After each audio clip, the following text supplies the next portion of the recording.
Hello everyone, मेरा नाम है ओपी सिंह। हम लोग कवर कर रहे हैं old NCERT 11th class history book. हम इसके 4th चैप्टर में ये कवर कर चुके हैं। दक्षिण भारत में अधिक संख्या में हुआ, मतलब तामा देश भर में व्यापक रूप से बिखरा है। यहाँ तक हमने कवर किया है। इससे आगे की चीज़ें क्या हैं, आगे हम लोग समझते हैं। तो आइए देखते हैं क्लास।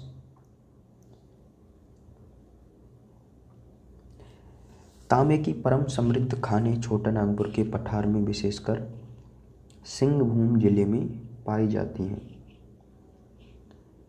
छोटा नागपुर का पठार है, यहाँ पर एक सिंहभूम जिला है। यहाँ तांबे की खानें हैं और राजस्थान में खेतरी नाम से भी तांबे की खान है। तांबे की ये पट्टी 130 किलोमीटर लंबी है और पता चलता है कि प्राचीन काल में यहाँ से तांबा निकाला जाता था। तांबे के औजारों का इस्तेमाल करने वाले बिहार के सबसे पुराने निवासियों ने सिंहभूम और हजारीबाग के तांबे की इन खानों का उपयोग किया था। सिंहभूम जिला और हजारीबाग, इन दो जगह से तांबा प्राप्त करते थे लोग। दक्षिण बिहार और मध्य प्रदेश के कुछ क्षेत्रों में तांबे के बहुत से औजार मिले हैं। दक्षिण बिहार में और मध्य प्रदेश के क्षेत्रों में तांबे के विपुल भंडार राजस्थान के खेतरी खानों में भी मिले हैं, जैसा कि अभी हमने बताया था। इनका उपयोग पाकिस्तान, राजस्थान, गुजरात और गंगा यमुना दोआब में रहने वाले प्राक वैदिक और वैदिक दोनों ही लोगों ने किया है। प्राक वैदिक का मतलब जो वैदिक काल के सबसे पहले वाले लोग थे।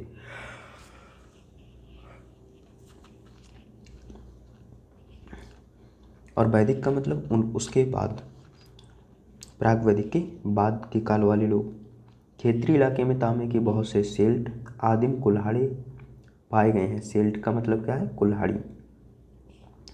और वे लगभग 1000 ईसा पूर्व से पहले की अवधि के प्रतीत होते हैं। 1000 ईसा पूर्व से पहले मतलब अब से 3000 साल पहले के बने हुए तांबे की कुल्हाड़ियाँ मिली हैं खेतरी क्षेत्र में, राजस्थान में। चूँकि तांबा उपयोग में लाई गई पहली धातु थी, सबसे पहले उपयोग में लाई गई धातु तांबा थी, इसलिए हिंदू इस धातु को पवित्र मानने लगे और ताम्रपत्रों का धार्मिक अनुष्ठानों में व्यवहार होने लगा। ताम्रपत्र मतलब तांबे की प्लेटें बनाई, पतली पतली से प्लेटें होती ना,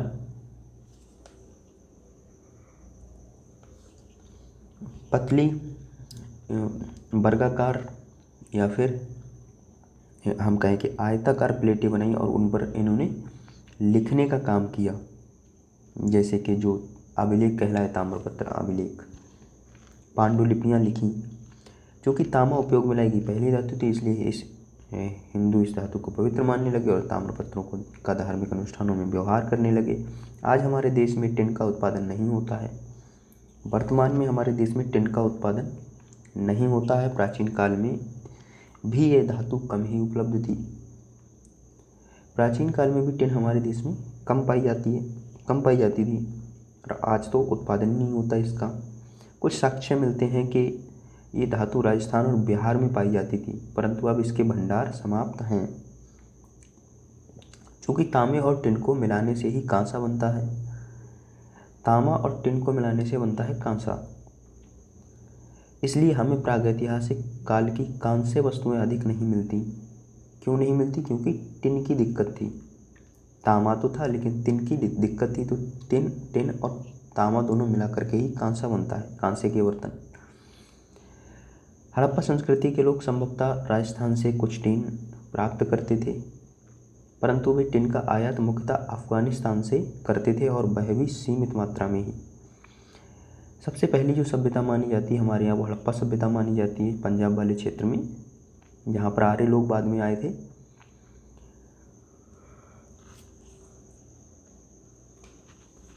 तो ये लोग राजस्थान से कुछ टिन प्राप्त करते थे, वहाँ इसके कुछ भंडार थे, लेकिन आपूर्ति करने के लिए इससे काम नहीं चल पाता था इनका, तो ये अफ़गानिस्तान से टिन को मंगाते थे, लेकिन काफ़ी कम मात्रा में। यही कारण है कि हड़प्पाई लोग कांसे के औजारों का प्रयोग तो करते थे, लेकिन यहाँ पर ऐसे औजार पश्चिमी एशिया, मिस्र और क्रीट की अपेक्षा कम ही मिले हैं। पश्चिम एशिया, मिस्र की सभ्यता और क्रीट, इन जगहों की अपेक्षा यहाँ पर कांसे के औजार कम मिले हैं, क्योंकि ये लोग यहाँ टिन की उपलब्धता कम थी और जो मिले हैं टिन की मात्रा कम है, मतलब और जो मिले हैं उनमें टिन की मात्रा कम है। अतः भारत के अधिकतर हिस्से में वास्तव में कांस्य युग अर्थात ऐसा युग, अर्थात के बाद ये ए जो है ये मिसप्रिंट हुआ है, ए एक्स्ट्रा लिखा है। कांस्य युग अर्थात ऐसा युग जिसमें औजार और हथियार अधिकतर कांसे के होते, ठीक से आया ही नहीं। कांस्य युग भारत में ठीक से नहीं आया क्योंकि इसमें टिन नहीं थी हमारे पास, इसलिए हम तांबे में मिला करके कांसा नहीं बना सके, इसलिए उसका भरपूर यूज नहीं कर सके। ईसवी सन के आरंभिक शतकों से ही, ईसवी सन जब शुरू होती है, 1 ईस्वी 2 ईस्वी 3 ईस्वी, इस तरह से आज 2024 ईस्वी चल रही है। ईसवी सन के आरंभिक शतकों से ही भारत का घना संपर्क बर्मा और मलय प्रायद्वीप के साथ कायम हुआ। बर्मा जो आज का म्यांमार है और मलय प्रायद्वीप के साथ कायम हुआ, जहाँ टिन के विपुल भंडार हैं। बर्मा और मलय प्रायद्वीप, यहाँ टिन पर्याप्त मात्रा में है। फलस्वरूप बड़े पैमाने पर कांसे का इस्तेमाल होने लगा। विशेषतः दक्षिण भारत में बनने वाली देव प्रतिमाओं में, दक्षिण भारत में जो देव प्रतिमाएं बनी हैं, देवताओं की मूर्तियां बनी हैं, उनमें कांसे की बहुत सारी मूर्तियां हैं बनी हुई, क्योंकि अब म्यांमार से आने लगा, म्यांमार और मलय प्रायद्वीप से यहाँ से ये चीज़ें आने लग गई। टिन और तांबा हमारे पास था ही, तो टिन और तांबे को मिला करके हमने कांसा बनाना शुरू कर दिया। बिहार में मिली पालकालीन कांस्य प्रतिमाओं के लिए टिन संभवतः हजारीबाग और रांची से प्राप्त किया गया था।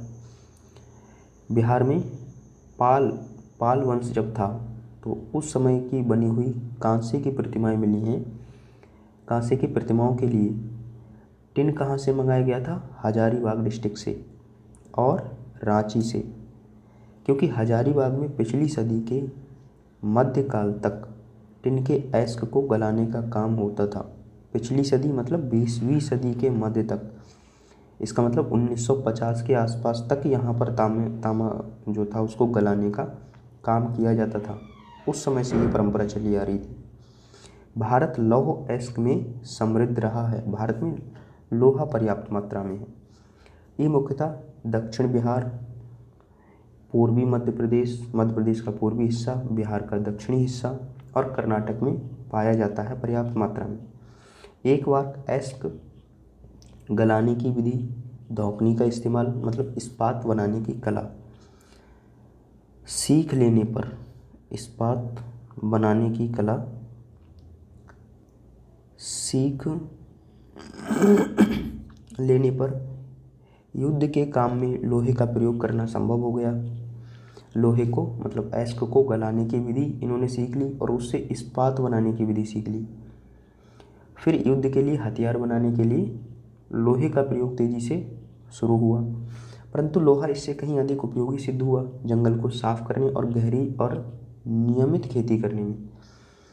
जब लोहा हमारे यहाँ उपयोग में लाने लगे लोग, तब सबसे पहले सबसे अधिक प्रभाव किस पे हुआ इसका? एक तो युद्ध के लिए हथियार बने क्योंकि इसके हथियार मजबूत होते थे। दूसरा, जंगल को साफ करने के लिए जंगल को साफ किया गया और खेती के लिए भूमि तैयार की गई। तो इन दो कामों में जंगलों की सफाई तेजी से हुई लोहे के आने से। मगध में ईसा पूर्व 6ठी से 4थी सदियों में जो पहला साम्राज्य स्थापित हुआ, उसका प्रमुख कारण यही बताया जाता है कि इस प्रदेश के ठीक दक्षिण में लोहा उपलब्ध था। मगध में ईसा पूर्व 6ठी से 4थी सदियों में जो पहला साम्राज्य स्थापित, मगध साम्राज्य जो स्थापित हुआ था, उसका कारण बताया जाता है कि इस प्रदेश के ठीक दक्षिण में लोहा उपलब्ध था, क्योंकि वहाँ से अच्छे हथियार बन पा रहे थे। बड़े पैमाने पर लोहे का उपयोग करके ही अवंती, जिसकी राजधानी उज्जैनी में थी, ईसा पूर्व 6ठी से 5वीं सदियों का महत्वपूर्ण राज्य बन पाई थी। ये लोहे का उपयोग करके अवंती भी क्या है, ईसा पूर्व 6ठी से 5वीं सदी, इसी दौरान जब पहला मगध साम्राज्य बिहार में स्थापित हुआ था, तो अवंती भी एक शक्तिशाली राजधानी अवंती भी क्या था, एक शक्तिशाली राज्य था उस समय, जिसकी राजधानी उज्जैनी थी, क्योंकि लोहे के ही बल पर सातवाहनों ने और विंध्य के दक्षिण में उदित हुई अन्य सत्ताओं ने भी शायद आंध्र प्रदेश और कर्नाटक के लौह अयस्क का इस्तेमाल किया था। आंध्र प्रदेश में देखिए सीसा भी मिलता है, शीशे के भी भंडार हैं यहाँ। यही कारण है कि ईसा की 2 आरंभिक सदियों में आंध्र प्रदेश और महाराष्ट्र के कुछ हिस्सों पर शासन करने वाले सातवाहनों ने बड़ी संख्या में शीशे के सिक्के जारी किए थे। यही वजह है कि ईसा की जो शुरुआती 2 सदियाँ थीं, 100 मतलब ईसा के 200 वर्ष, तो इन 200 वर्षों में आंध्र प्रदेश और महाराष्ट्र के कुछ हिस्सों पर शासन करने वाले, जो इस समय आंध्र प्रदेश और महाराष्ट्र के कुछ हिस्सों पर शासन कर रहे थे, सातवाहन वंश के लोग, इन्होंने बड़ी संख्या में शीशे के सिक्के जारी किए थे। क्योंकि आंध्र प्रदेश में शीशे के भंडार हैं, तो इस वजह से इन्होंने शीशे के सिक्के जारी किए। शीशा राजस्थान के जोबार से भी प्राप्त किया गया होगा। राजस्थान का जो जोबार क्षेत्र है वहाँ पर भी शीशे की खानें हैं, तो वहाँ से भी शीशा प्राप्त किया गया होगा। हमारे देश के सबसे पहले के सिक्के, जिन्हें आहत या पंच मार्क्ड सिक्के कहते हैं, मुख्यतः चांदी के हैं। यद्यपि देश में ये धातु विरल मिलती है, हमारे यहाँ चांदी के भी भंडार कम हैं, लेकिन शुरुआत में जो आहत या पंच मार्क्ड कॉइन्स जिनको हम कहते हैं, चांदी के ही सिक्के बने थे ये। इनमें क्या होता है, आहत सिक्के इनको क्यों कहते हैं, इनको गोल सिक्का बना करके और इनको प्रेस करके, दबा करके इन पर एक आकृति, एक डिजाइन, एक लेख लिख दिया जाता है, तो इस वजह से इनको पंच मार्क्ड कॉइन्स बोलते हैं। परंतु प्राचीन काल में मुंगेर जिले की खड़गपुर पहाड़ियों से चांदी की खानें, यहाँ इसमें जो मुंगेर जिला है, यहाँ खड़गपुर नाम की पहाड़ियाँ हैं, इन पहाड़ियों में चांदी की खानें मौजूद थीं प्राचीन काल से ही। अकबर के समय तक इन खानों के उल्लेख मिलते हैं, मतलब अकबर के समय तक, अब से 1500 के आसपास अकबर हुआ है, तो उस समय इन खानों से चांदी का इस्तेमाल किया जाता था। यही कारण है कि बिहार में मिले सबसे पुराने आहत सिक्के चांदी के हैं। इसी वजह से बिहार में जो सबसे पुराने आहत सिक्के मिले हैं वो काय के हैं, चांदी के, क्योंकि वहाँ मुंगेर जिले से क्या मिल जाता था, चांदी। प्रचुर स्वर्ण कण नदी धाराओं से बने जमावों से चुने जाते थे। सोने के जो कण होते थे नदी धाराओं से बने जमावों से चुने जाते थे, नदियों से, जहाँ वे हिमालय से जल धाराओं में बहकर मैदानों में आते थे और वहाँ से इनको चुना जाता था। ऐसे जमावों को, इस तरह के जो जमाव होते थे जिनमें सोने के कण होते थे, उनको प्लेसस कहते थे। सोना कर्नाटक की कोलार खानों में मिलता है। कोलार खाने कर्नाटक के विश्व प्रसिद्ध हैं। यहाँ से भी सोना निकाला जाता है और वर्तमान में भी निकाला जाता है। सोने का सबसे पुराना अवशेष 1800 ईसा पूर्व के आसपास के कर्नाटक के एक नवपाषाण युगीन स्थल से मिला है।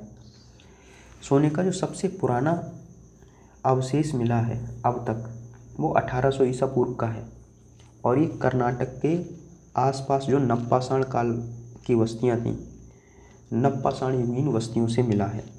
तो 1800 वर्ष, अब 2024 चल रही है, तो यहाँ 1800 मतलब 3824 वर्ष पहले का सोना है जो यहाँ से मिला है, कर्नाटक से। इन खानों से सोना निकाले जाने के बारे में हमें ईसा की 2री सदी के आरंभ तक कोई जानकारी नहीं मिलती है। ईसा की 2री सदी के आरंभ तक, मतलब 102-3 ईस्वी के आसपास तक हमें इन खानों से सोना निकाला जाता था या नहीं निकाला जाता था, इसके बारे में कोई जानकारी नहीं मिलती। कोलार दक्षिण कर्नाटक के गंगवंशियों की प्राचीनतम राजधानी माना जाता है। जो कोलार क्षेत्र है जहाँ प्रसिद्ध खाने हैं सोने की, ये गंगवंशी जो लोग थे उनकी राजधानी थी ये कर्नाटक में। प्राचीन काल में उपयोग में लाया गया अधिकांश सोना मध्य एशिया और रोमन साम्राज्य से प्राप्त किया गया था। प्राचीन काल में हमने देखा कि इसमें जो सोना आता था वो यूरोप के देशों से आता था, और हमारे यहाँ से क्या जाता था, मसाले जाते थे। इसलिए स्वर्ण मुद्रा का नियमित प्रचलन ईसा की आरंभिक 5 सदियों में हुआ था। इस वजह से सोने की मुद्राएं सोने के सिक्के नियमित रूप से प्रचलन इनका कब से शुरू हुआ है? ईसा की आरंभिक 5 सदियों में, मतलब लगभग 500 ईस्वी तक, 1 ईस्वी से लेकर के 500 ईस्वी तक, इस दौरान सोने की मुद्राएं कंटिन्यू चलती रहीं। पर लंबी अवधि तक स्वर्ण मुद्रा चलाते रहने के लिए यहाँ पर्याप्त स्रोत नहीं था, क्योंकि हमारे पास पर्याप्त सोना नहीं मिल पा रहा था हमें। ये तो बाहर की मुद्राएं थी, उन पर डिपेंड थे, इसलिए बाहर से सोने का आयात बंद होते ही स्वर्ण मुद्रा दुर्लभ होती गई। अब बाहर से स्वर्ण मुद्रा आना बंद हो गई हमारे देश में, तो सोने की सिक्के भी मिलना क्या हुए, ये भी खत्म हो गए धीरे धीरे।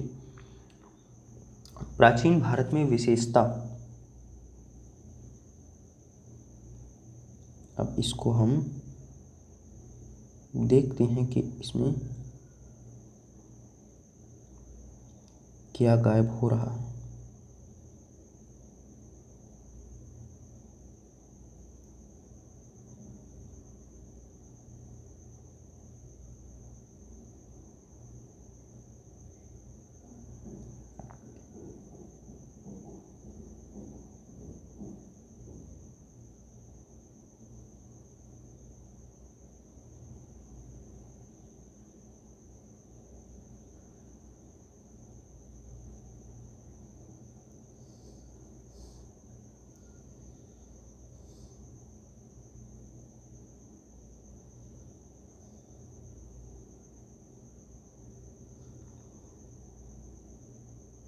ये देखिए, प्राचीन भारत में विशेषता, मध्य भारत, उड़ीसा और दक्षिण भारत में भांति भांति के रत्नों।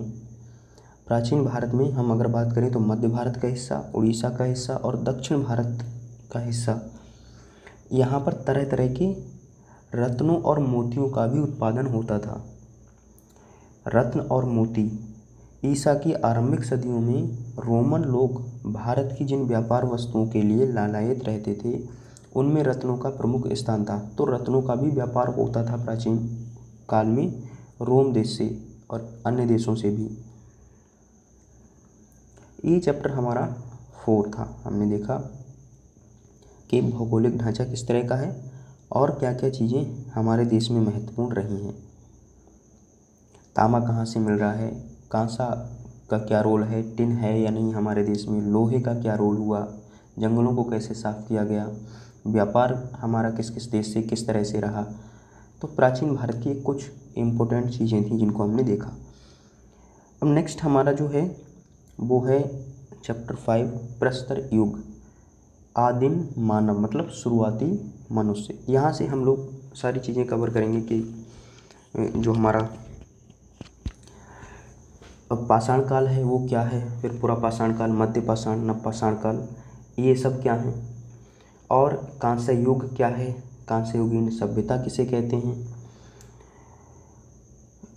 ताम्र पाषाण युग क्या है, तांबे और पाषाण का साथ साथ इस्तेमाल कब किया मनुष्य ने, फिर लोहे का प्रारंभ कब हुआ, किसने किया, साथ ही साथ वैदिक काल जिसे हम कहते हैं, वैदिक काल क्या है, वैदिक काल किन लोगों के शासन को कहते हैं, किन लोगों के समय को वैदिक काल कहते हैं, हड़प्पा सभ्यता क्या, ये सारी चीज़ें, भारत की सबसे पुरानी सभ्यता कौन सी है, ये सारे प्रश्नों के आंसर हमें आने वाले चैप्टर्स में मिलेगा। तो हम लोग नेक्स्ट क्लास में बात करेंगे इस चैप्टर की। मिलते हैं अगली क्लास में। बाय सभी के लिए।